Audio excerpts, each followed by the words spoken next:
Welcome, everybody, to another edition of I'll Hang Up and Listen. I am Duane from Two Goalies, One Mic, joined by producer Steve from Two Goalies, One Mic, after a thrilling 5-2 victory of the Buffalo Sabres over the New Jersey Devils. And I think the biggest storyline, there were a lot of great storylines. Biggest storyline is, of course, first overall pick, Owen Power scoring his first ever NHL goal after an unbelievable second effort from Jeff Skinner. Best smile in the league. Steve, give me a breakdown, man. How are you feeling after, again, another very impressive win from Buffalo? We're just getting really into the final stretch of games here, and I don't want the season to end. This one, for me personally, is exceptionally sweet because both of my brothers who follow hockey have been diehard Devils fans their entire lives. Like my older brother, particularly, we're only 2 years apart, so we were both coming up at the era when the New Jersey Devils were starting their early 2000s dynasty. Marty Brodeur is one of his fucking idols. My little brother's basically the same. And I remember a conversation with my little brother just last week, and he's like, I know you don't drink and smoke, and I know you don't eat meat or anything. So what is it that helps you convince yourself that the Sabres are good? And I'm just I don't know, man. They just are. The people you want to see be good are good. There are a lot of people who aren't good. Obviously, that's why they're a middling team this year. But the kids that should be good are good. And I know that this is a Hughes-less Devils team. I know that his absence is very obviously felt in the forward squad. But this is also a Devils team that just drove a knife into the heart of the Vegas Golden Knights and just made it that much harder for them to try to secure a playoff spot. And, Andrew Hammond stood on his head Monday night. And I'm guessing the blood didn't run back to the rest of his limbs because he let in a couple straight up muffins tonight. Yeah. So to watch that happen after such a valiant effort Monday night against a team that most considered to be truly elite is just, it's beautiful. I had to send a couple of the choice memes after that game was over to my brothers. Your team just got meatballed, tuck these nuts in your mouth. A couple of the other ones, Tage Thompson owns your poverty franchise. Right. Just kind of had to. My older brother actually had a great chirp after that. He's like, well, joke's on you. You just made our draft prospects better this year and yours worse. And I'm like, that's fine. Thanks to you guys Monday night, you made Vegas's pick even worse, and we have that one in the first two. Yeah, right. That might be 15 now. I'm really kind of just done rooting for better draft picks. You know what I mean? I'm just I'm so far gone from that. And I've said it a bunch of times. I don't care about I'm not saying I'm gonna say I don't care about winning the Shane Wright lottery or the Cooley lottery. For me, it's about building the winning culture now going into next season. It's about, building this team as a family and getting a better grasp on where we're heading going into the 2022-2023 season. And you watch this team play night in and night out. They don't give up on themselves. They don't give up on each other. It just I mean, they have their moments, as Matt here in the comments mentioned before I started talking, is they do look shaky from time to time, but they get themselves out of those holes, they get themselves out of those ruts, and they close out games. And it's so nice to see the guys that you want to be scoring. Your Jeff Skinners, your Tage Thompsons, your Olofsons finally, and your Alex Tuck, and then of course Owen Power getting on the board for the first time in his NHL and Sabres career was really just beautiful. Off a very a great play from Jeff Skinner. You saw Power take the pass, shift his weight with his hips, and bury that puck along the ice. It's just a beautiful goal, a goal scorer's goal. And even after that, you notice Owen Power always joining the rush, getting it in the play offensively. He's not afraid. He's not timid. It's a good thing to see after that mistake he made against, I believe it was, who was it when they got shelled? Tarasenko. Yeah, Tarasenko. They got shelled by Tarasenko, and didn't lose any confidence or swagger from that. He just keeps going out there and playing his game. And that's huge for a kid his age. He's only 19 years old. And for him to not, for Granato to tell him, like, hey, kid, don't worry about it. Just keep going and playing your game. And then for him to keep going to play his game and not feel timid or, hesitant, that says a lot about the character of this hockey player. Yeah, I mean, obviously his skill set and his size are just those rare things to come by on its own, but just to have that kind of poise and confidence in who you are as a player, just at that young of an age, like, you can't teach that. Like, you can't teach that kind of like mental strength, that kind of discipline, that resilience. You can't teach that. Like, that's just something that's just innate to Owen Power. And I think having that kind of mentality, especially on your young blue line, is like, I'm not saying that's, he's 18 years old. He's not, I'm not sure he's going to be a leading voice in the locker room for the next 4 nights, but God, it's just so nice to have something like that. Just, these they let in a goal or two here or there. They're not hanging their heads in shame. They're not breaking their sticks against the goal posts. They're not just,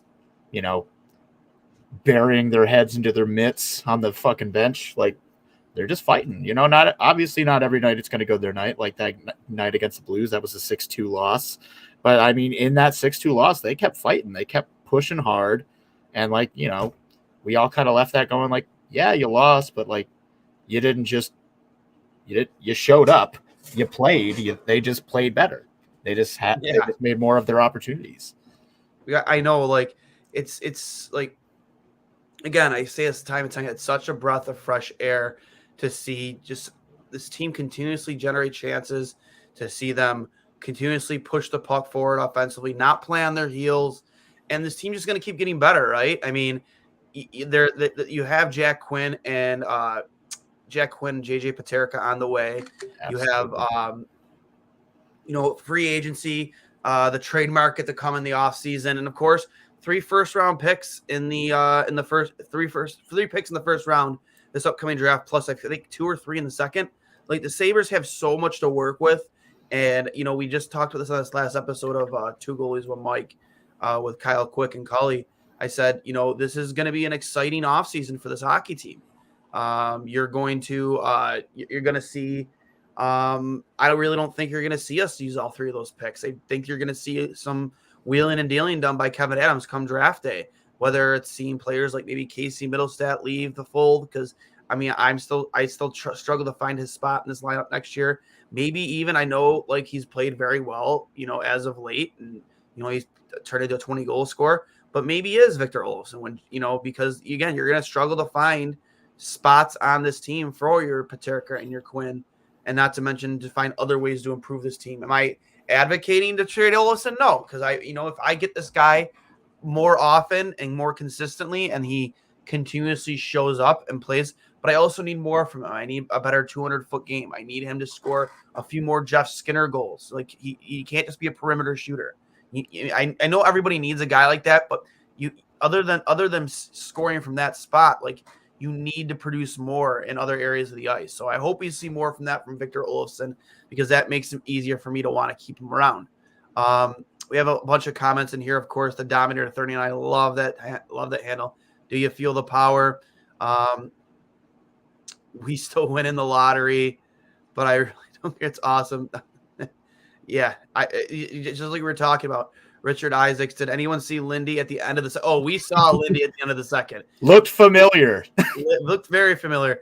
Lindy looked like he wanted Andrew Hammond's, as I tweeted out during the game. Looked like he wanted Andrew Hammond's head on a pike. Like, he wanted it. Like, that looks like a guy who might have just lost his job because of a borderline backup goalie in the NHL. Like, yeah, that looked like Lindy Ruff just watched Tyler Myers do something very stupid, and he knows the camera's on him, so he can't just say the F word. Oh yeah. So he's just gonna grimace. I mean, that never really stopped Lindy before in the past, though.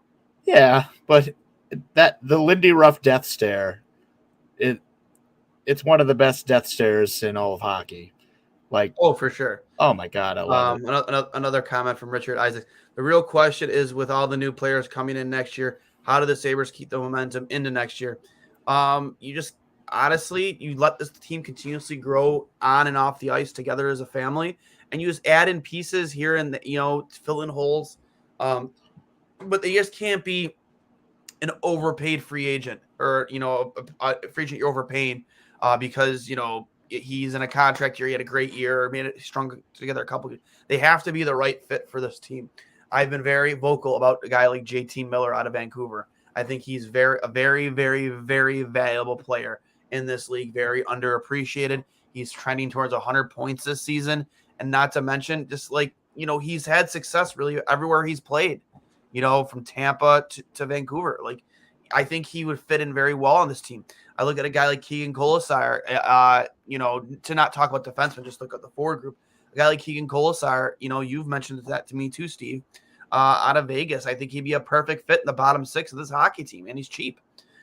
Maybe even Nicholas Roy from Vegas. That's a team that you think you should be taking advantage of come the offseason, who desperately needs to find ways to get under the cap, under the cap. It's just, there's many ways you can make this team better, both offensively and defensively. And guys like Josh Manson, just name one defenseman. There are other names out there too. A big name like Chris Letang is going to be out there. I don't think he's going to go back to Pittsburgh. I don't think they can afford to keep a guy him around for any longer. We'll see. I'm not saying he come to Buffalo. There's a lot of good right-handed defensemen that are going to be available come free agency. It's an exciting time to be a Sabres fan. Yeah, I obviously think that right side of the blue line and a stopgap goaltender, those are the two biggest priorities to make. And if trading a guy like Victor Olofsson or Casey Middlestad along with some picks here and there is what's going to get you some security on that right hand side, then I honestly, as much as it hurts, we've got offensive depth coming up the pipeline, and there's only a finite number of spots. That still doesn't even beg the question: does a guy like Rasmus Asplund get another deal? Because ultimately, I feel like him and Zemgus Girgensson have an incredibly similar skill set. And next year is Zemgus Girgensson's last year on payroll. It's tough to say if one or both of them would get another deal, but you need that kind of shutdown guy in your bottom six. So I could potentially see them trying to make another deal to keep Rasmus Asplund around to, essentially take on the helm of Zemgus Girgensson's when his contract's up, and maybe at that point I believe he'll be just shut. Yeah, at that point he will be just shy of, if not 30. Yep. Maybe he'll want to move on. Maybe he'll want to stick around. I'm not quite sure. So there's a lot of question marks hanging over this team in the offseason. It's going to be very, very interesting to see how Kevin Adams and the organization play it out. But yeah, as much as I would hate to see them go, and I know you were talking about you want to see more out of Victor Olofsson's game offensively and 200 feet, but tonight he had 3 assists. He didn't even light the lamp himself. He was just contributing primary, and I believe the 5th goal secondary, but still, 2 primary assists.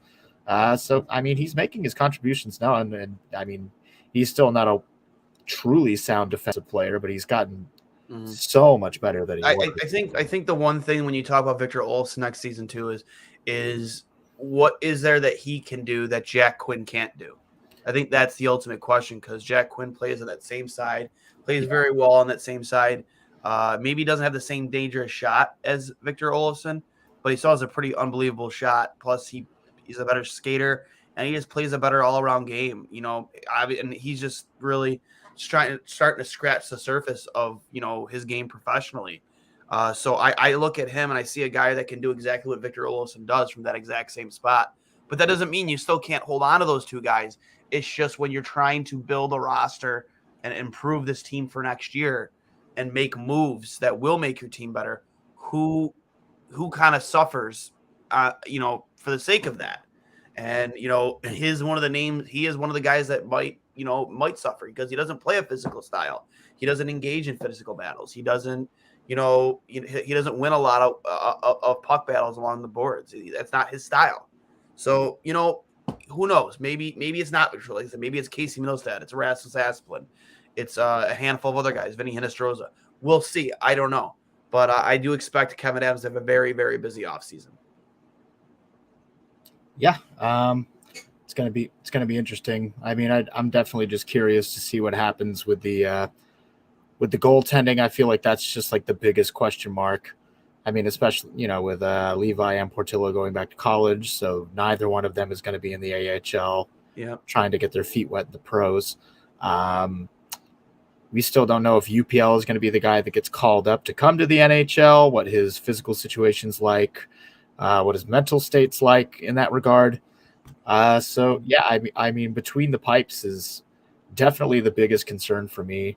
But I mean, obviously, we got to secure that right hand side because we can't just have Rasmus Dahlin playing on his offhand indefinitely. I think if Rochester gets to the playoffs, and depending on how well UPL plays, that's going to be a big deciding factor of where his career is next year. Is it here in the NHL with Buffalo? Is it somewhere else? Is it still in Rochester? Because I think you need if you're going to depend on him next year to be either your 1A or 1B, probably more likely your 1B.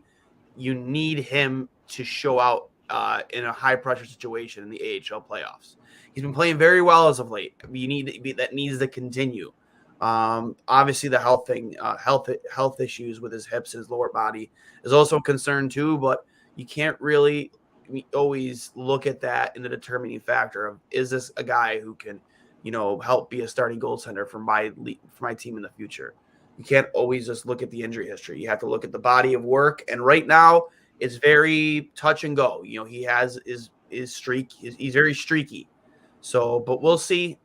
He's been playing very well. I hope he continues this trending in the playoffs because I think these young players, because you would expect Krebs to go back, right? He would probably go back to Rochester.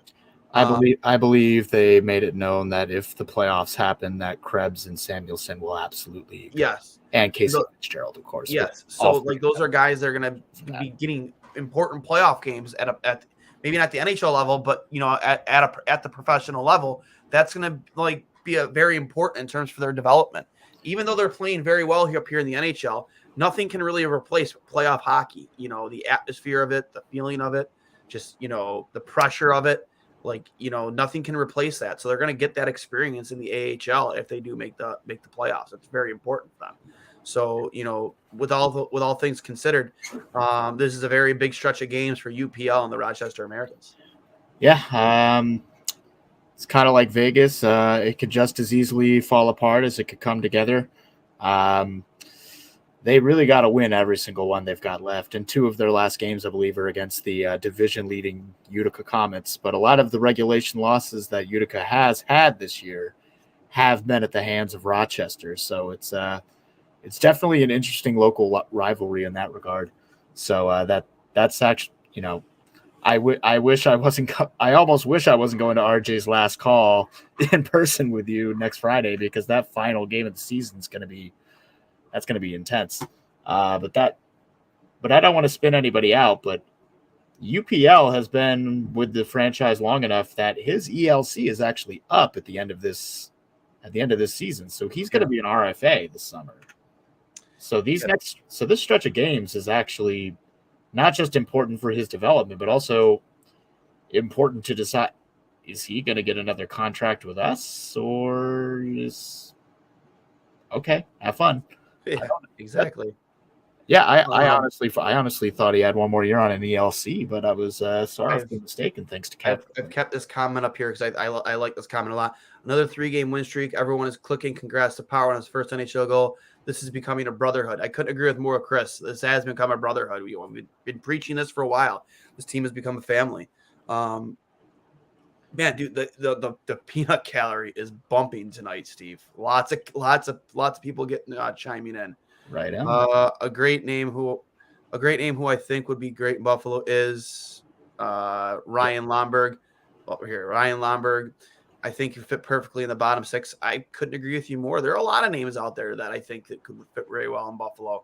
A lot of glue guys, Ryan Lomberg being one of them. Like you're saying, Jack Quinn can't score 20, 25 goals in an Olsen role on a cheaper deal. Absolutely could. I think Jack Quinn next year is a 50 plus point scorer. 100%. Has over 50 points. I don't see why not He can't with the like what he's done in the AHL is pretty remarkable considering the injuries he's dealt with this year. So for him to get a full offseason, a training camp here with the Sabres, and hopefully working with a lot of players in the team, I would expect this team to really stay together for a good portion of the offseason, train together, and really get ready for the next year. Especially when you have guys like Alex Tuck in this locker room, who I think are going to stick around here and really try and keep these kids together and keep this team and keep the momentum going even in the offseason. Chris Turk, the Brotherhood of Buffalo, love it. We already saw that one, but yeah, I'm extremely excited, Steve, for what's to come with this team for in the last stretch of games, to go to RJ's final call with you against Chicago, with Pat Kane in the house. To have this many 20 goal scorers on a Buffalo Sabres hockey team, two of them 30 goal scorers. One of those guys could possibly touch 40. We'll see. I don't know, man. It's just, I don't want this season to end. Yeah, and I think that's the first time anyone said that at the late April in about a decade here. Absolutely. Yep, freedom prospector. We need some serious grit next year. Couldn't agree with you more. That's why, both me and Steve, more so than me to start with, but Keegan Colasar is a guy that I think could provide that. I think that Vegas is a team that's going to be willing to really part with a lot of pieces to try and get these high-end players under their cap. No joking. I feel, listen, I love Robin Leonard. I think he's very outspoken and he uses his platform for a lot of good. But that contract and the moves they've made in net is really starting to hurt that team. Yeah. I mean, whoever they get in the bottom six, they got to be a big guy. This year our heavy is John Hayden, and if you've seen the few fights he's been in, it's not really much. It's just a little bit of grappling, one light. I won't take anything away from a guy that wants to drop the gloves and defend his teammates. Like all power to John Hayden. There's a lot of anxiety that goes into that role. Those guys really, they know what their role is and what they're there for. Maybe not so much with John Hayden, because he's not a bad skater. Like, what I mean? Like, he can still play to an extent.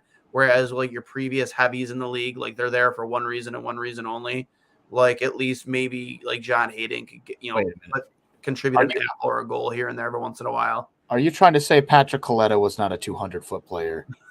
Is that I loved Patty Coletta. I thought that guy would have put his face in front of a Shea Weber slap shot, 7 days a week, twice on Sunday, if it meant helping his team win. And you can't teach that. That's the type of commitment and passion that you just can't teach in any sport.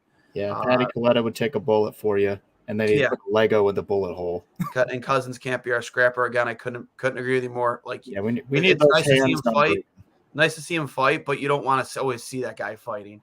Absolutely. Vegas and Toronto are kind of in the same boat. What is next for them if they don't succeed? Yeah, Toronto is a really on like a bubble team right now. Like they have so much money tied up in those like big four players. Your Matthews, your Marner, your Tavares and Nylander. So much money tied up in those four guys. If they can't get past the first round this year, it's going to be full on fire sale. I think not with the players, but the entire staff is getting fired. The GM is getting fired. Oh yeah, there's no doubt about it. Yeah, I was actually listening to Puck Soup where the two scenarios that seem most likely is either they get matched up against Tampa Bay, and then they can try to, provided they don't get swept, they give it their all and they still get booted out the first round. It's like, well, you just got beat by the back-to-back Cup champs. Like that sucks, but also they're the back-to-back Cup champs for a reason. Yeah. But if they match up against Boston again and get beat by Boston again, just based on the history, people are gonna riot. It's fucking personally, over. If they find, I don't know if it's possible if they match. Toronto just becomes a hole in the ground where a city used to be. I think it's more poetic, and I don't know if it's possible at this point. But if they can find it, there can be a way where they match up with Carolina in the first round and they lose to Freddie Anderson. Oh my god! Could you imagine that fan base? Could you imagine this them getting swept by Freddie Anderson? That fan base will lose its fucking mind. Like collectively, they'll want to burn the arena to the ground. Holy shit! Could they get Dave Ayers to play the first game? Would be absolutely amazing. And it's that franchise. Oh, my God. It's that franchise. Like the gift that just keeps on giving of the Carolina Hurricanes when it comes to the Toronto Maple Leafs. That would be legendary. Right. But just real quick, I can't I just going into RJ's final call, like there's so much so much to be happy about this season, but to know that this is going to be his final season, know that this has been his final season, that will be his final call, and then to go from this season to next year where there's so many things, and honestly, I really do think this team is borderline playoff team next year, depending on how this offseason goes. To know that RJ is not going to be a part of that, it's very depressing. Yeah, I mean, it's definitely bittersweet. I mean, after 51 years, you can't blame anybody for wanting to hang up the mic cable, hang up the skates. Yeah. Man has earned a vacation 5, 10, 20 times over. I honestly can't blame the guy. I'm just incredibly grateful that in this final season where he decides that, this will be the last call, that the Sabres have turned into something that, can inspire some of those legendary calls. I mean, Alex Tuck finally got his at home. Granted, RJ called him Alec. It's fine. Whatever. We'll fix that in post. We'll fix that for future RJ nights. And I think it should just be said that April 1st in Buffalo, New York, whether or not the Sabres want to call it RJ night, it's RJ night. No pranks, no fucking around. It's just RJ night. Just walk out with a turtleneck and blazer, be nice to people, and cheer your buddies on. When they do something cool, way to go! I'm so proud of you! Yeah. Love the impression from Paramount Pictures. Actually, Freddie Anderson might not be available for the end of the playoffs. I wasn't aware of that. My bad. But still, if he is available at some point in the first round, that would be amazing to see him be the guy to take out Toronto, because that's just poetic to me. Oh my God, that would be amazing. Hope the majority of the team stays intact. Anderson deserves a little raise. Also, we can't lose Hauser 4-2 as a Sabre. He's underrated, and the team pick with RJ is stellar. So stellar. I wouldn't mind keeping Michael Hauser down in Rochester, for sure. The legend of Michael Brickhauser. I don't know about in the NHL. But it's good to have that in your tool chest. It's good to have that. Exactly. It's good to have that down in Rochester, for sure. It's really tough to say because literally every single goaltender we have expires at the end of this year. Obviously Craig's UFA, Tokarski. Yeah, he's gonna be 40. He's gonna be going to his 42nd birthday. Like, I don't know if his body could even hold up. I mean, maybe it can. I don't know. If he wants to play, he can play. But if I'm Kevin Adams, I'm looking at the goalie market hard this year to try and find myself a starting goaltender. I'm not saying Craig Anderson can't be a part of the equation next year, but I really think that you need to find a younger, more versatile goaltender, to start between the pipes, who will give you a chance to win, and could play 50 plus games for you. With no issues at all. Again, like, nothing against Craig Anderson. I've been very happy with the way Craig Anderson has played, and depending on how UPL does, maybe it is him and Craig next year. I don't know, or maybe it's UPL and fill in the blank, Corpusalo. We discussed on two goalies. I'm like, maybe it's Marc-Andre Fleury, because I don't like one of the things that Kyle Quick brought up. Holy shit, flower power! Holy fuck! It's right there. Well, you think about it, man. It's not going to be just about winning for him. He's going to want to go somewhere where he's going to be able to play. And Buffalo, he will definitely play. And that, I think, my opinion, he's a competitor. He wants to play. He's probably not very happy. He's not very happy with the way things ended in Vegas.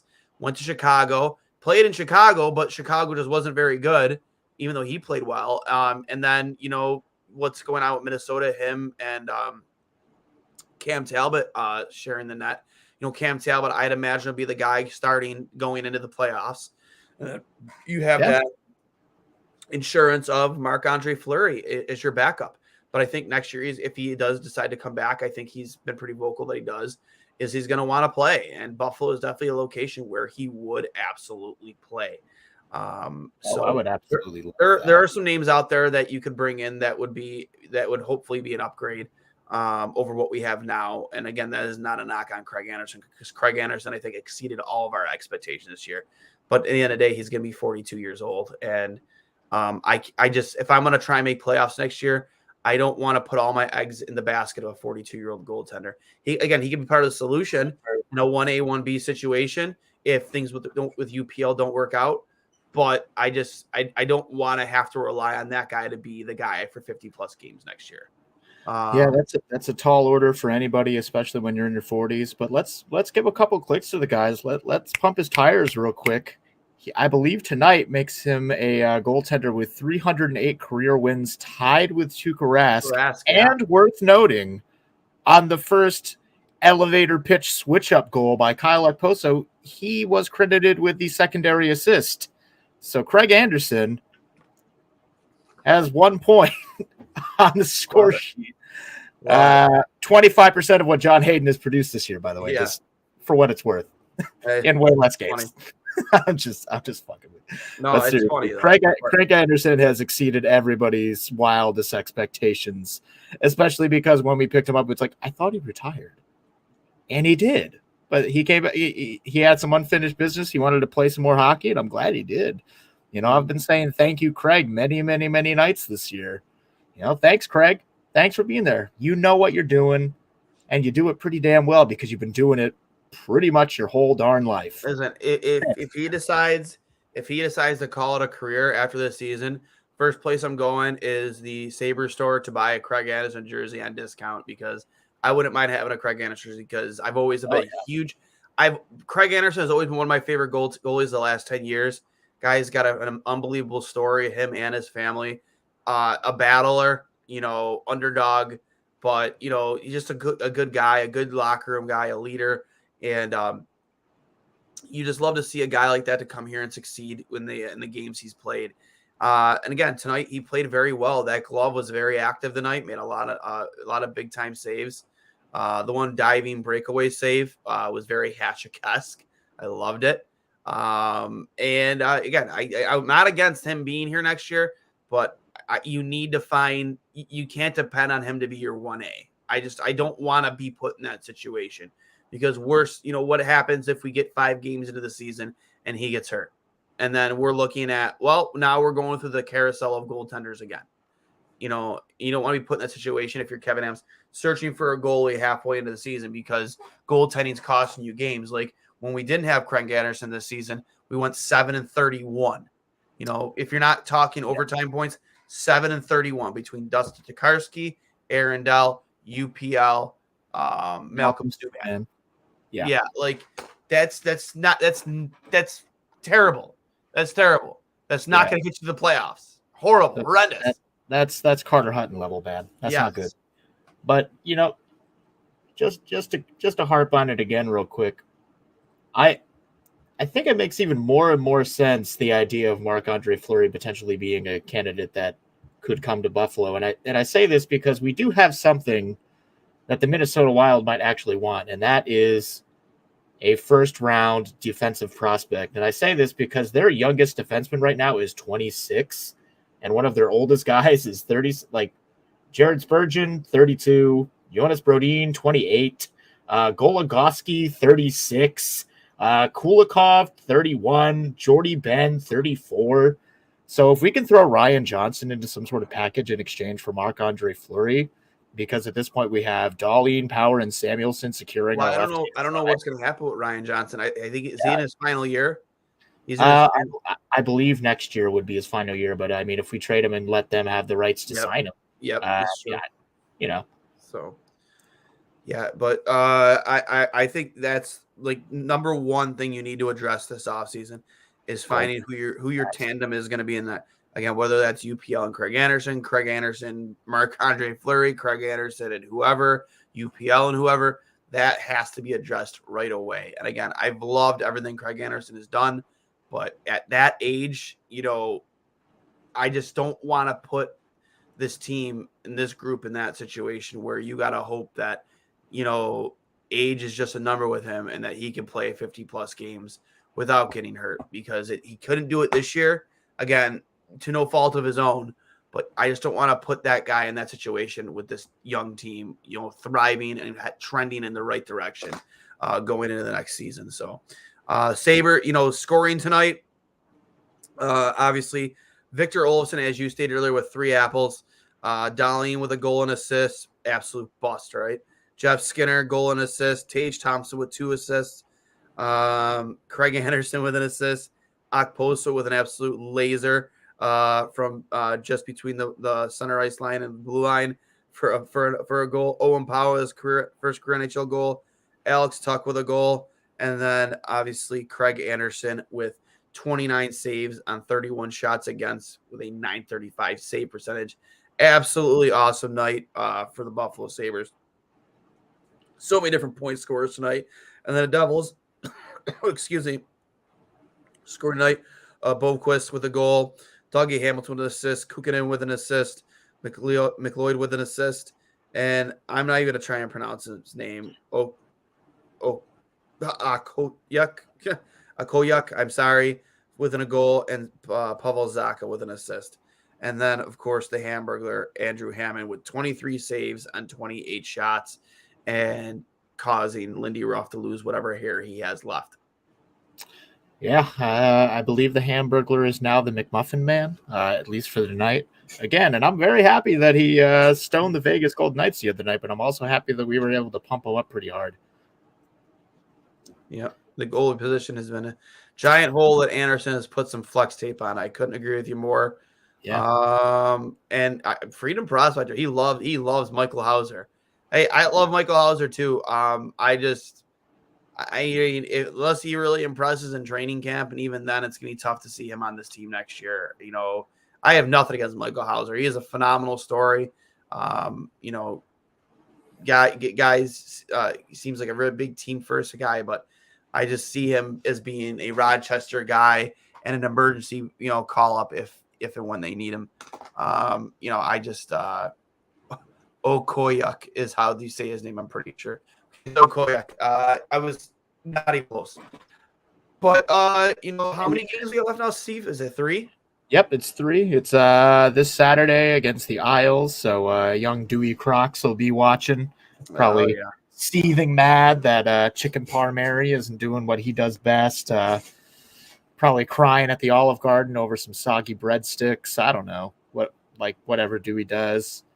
He might just order Olive Garden to go to his house and vape in his room. I don't know. Yeah. But it's that. And then next Thursday we have a game Saturday, and then we don't have another game until next Thursday against the Boston Bruins. I believe that's on the road. And then our final game, of course, next Friday night, RJ's last call here in Buffalo against the Chicago Blackhawks. Patty Kane comes home, and we tie a ribbon on this season. And yeah, I honestly don't want it to end.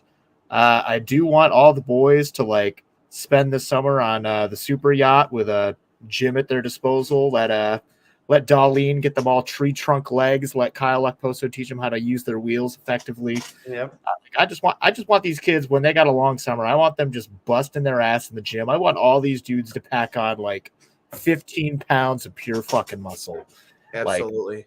Peyton Krebs especially. I'm sorry, buddy, but you're a small dude. You need one of the final comments here before you sign off. Can we make Friday night next week loud for RJ and chant thank you, RJ? Absolutely. I think it's absolutely criminal if that game isn't sold out, and we don't treat it the same way we did RJ night when we raised his banner to the stands. I couldn't agree with you more. I hope that our tough guy Cousins punches out Marchand.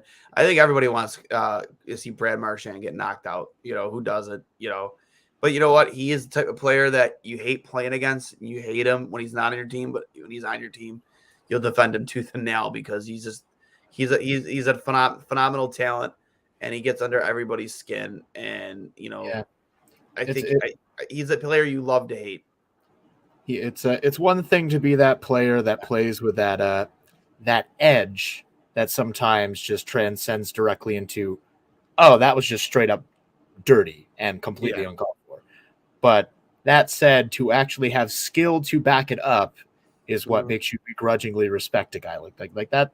That's why the Matthew Kachucks of the world as much of a fucking asshole as he can be out on the ice.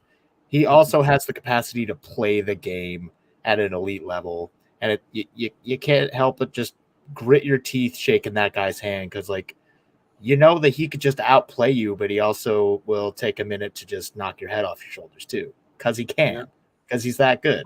So, like, whatever. And that's the difference between a guy like Matthew Tkachuk and Brad Marchand and, dudes like Ryan Reeves and just the dudes that are just big fucking heavies that just they just don't have that skill set to match. But that said, I've said on multiple occasions that Brad Marchand crying will be projected onto my tombstone, and that will be my tombstone. Yep. Just the gif of Brad Marchand crying on a loop until the sun consumes the earth. And you can quote me on that.